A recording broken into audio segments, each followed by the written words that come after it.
Boa noite, pessoal. Meu nome é Catarina Cardoso e o nosso grupo irá abordar sobre o recovery e a esquizofrenia, apresentado para as matérias de Políticas Públicas e Saúde em Psicologia e Psicopatologia Adulto, orientado pelas professoras Maria Cristiane Nali e Maíra Esteves Brito.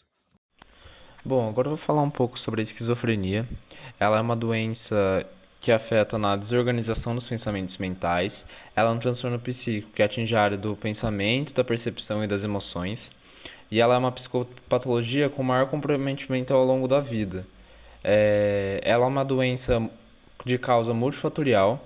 Sendo assim, o quadro psicológico, o ambiente onde o indivíduo está inserido, o histórico familiar de doença e de outros tipos de transtornos mentais pode desencadear o aparecimento de surtos e mais quadros psicóticos. Vários estudos mostram que filhos com indivíduos de esquizofrenia possuem uma chance de 10% de possuir a doença, de desenvolver a doença. Já da população geral, o risco é de aproximadamente 1%.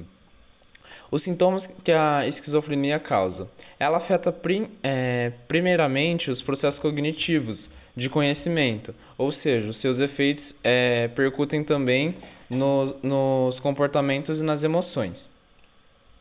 Os sintomas eles variam de indivíduo para indivíduo, podendo aparecer de forma gradual, intensa ou às vezes se manifestar de forma instantânea e explosiva. Dentro desses sintomas, os mais frequentes são os delírios, as alucinações, os discursos desorganizados, os impulsos de agressividade e os pensamentos irreais. O diagnóstico é feito numa clínica com base nos sintomas que o paciente apresenta. Procurar um médico assim que você descobre os primeiros sintomas da doença é fundamental para que ele te dê uma indicação para o seu tratamento, dependendo do seu caso. E somente o especialista ele vai poder te orientar em relação ao procedimento adequado e ao uso de medicamentos certos para você usar. Como é feito esse tratamento? As medicações que você usa são as antipsicóticas e neurolépticas. São esses o tratamento escolhido para esquizofrenia. Elas atuam diminuindo os sintomas, procurando restabelecer o contato do indivíduo com a realidade, só que elas não curam o paciente. Essa medicação ela controla e ajuda a evitar uma evolução mais desconfortável da doença. Esse tipo de medicamento ele responde a 70% do alívio dos casos e seus efeitos colaterais são bem controlados. Não existe exatamente uma prevenção para a esquizofrenia, só que a observação do cotidiano é a melhor forma de você ver as suspeitas que a pessoa tem ou não essa doença. O movimento Recovery ele teve início na década de 70 nos Estados Unidos. Esse movimento ele pode ser interpretado como resultado da influência de dois movimentos independentes, o movimento dos ex-pacientes psiquiátricos e o movimento dentro do campo da pesquisa científica que constatou que pessoas diagnosticadas com transtorno mental severo poderiam ter uma vida produtiva mesmo com sintomas aparentes e muitos poderiam se recuperar do transtorno mental. Por que é necessário o movimento recovery com o tratamento da esquizofrenia? Pelo bem-estar, porque ele volta a ter uma vida com independência, boa autoestima, socialização e respeito, elimina a discriminação e o estigma. Pela liberdade, é a emancipação do paciente psiquiátrico, porque traz o empoderamento, ele pode participar de todas as decisões que diz respeito à sua própria vida. Pela vida ativa, porque tem uma vida produtiva, mesmo manifestando sintomas. Isso traz resiliência, traz cidadania e também traz responsabilidade. Agora eu vou falar um pouco sobre a nossa proposta de intervenção. Ela vem como cartilhas, na verdade, na qual nós pensamos em distribuir em postos de saúde, CAPs e outros centros, até para informar a família e pessoas que talvez não conheçam. Cartilha A fala sobre as características essenciais que definem os transtornos psicóticos.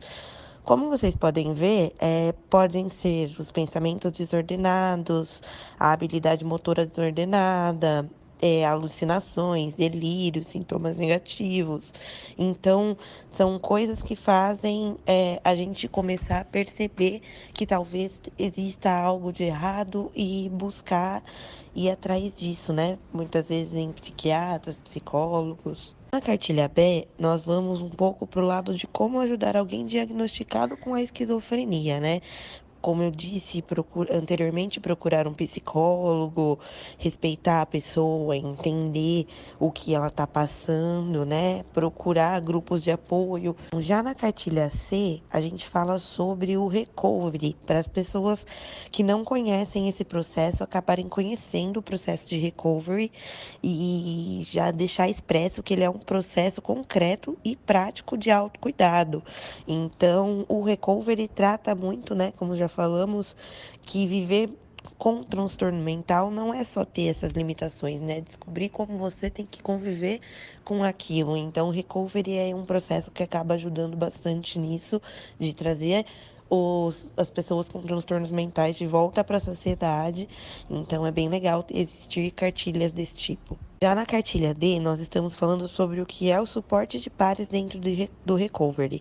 Esse suporte são pessoas na qual têm transtornos mentais, familiares, que já passaram por tudo isso e eles acabam ajudando com as próprias experiências em reuniões e participações para que a pessoa saiba que ela não está sozinha e que ela realmente, tudo aquilo que ela está vivendo, existem pessoas que já passaram, que vão passar ainda e ela sim pode ser ajudada. Na cartilha E, nós valorizamos também como o recovery é necessário. Nós sabemos que no Brasil nós temos o CAPS, que já é uma grande ajuda, porém, nós não temos uma inclusão tão grande nesses CAPS. Normalmente, as pessoas que têm transtorno mental acabam ficando muito dentro do CAPS em si, não convivendo em sociedade. E o movimento recovery busca muita reinserção dessas pessoas com transtorno na sociedade.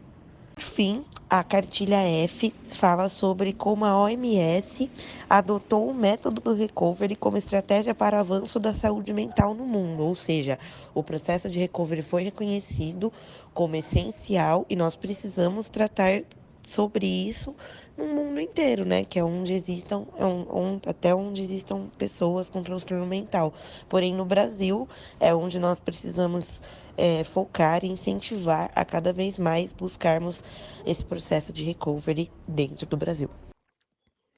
Para nós, a junção do movimento recovery com tratamento para o espectro de esquizofrenia tem como intuito a melhora dessas pessoas, a inclusão delas na sociedade, para se ter uma independência, liberdade e autonomia em sua vida, com seus feitos mediante ao seu tratamento. Com isso, reforçamos que é necessário leis regulamentadas sobre, informações maiores sobre o método, para que não seja um assunto que poucas pessoas tenham conhecimento.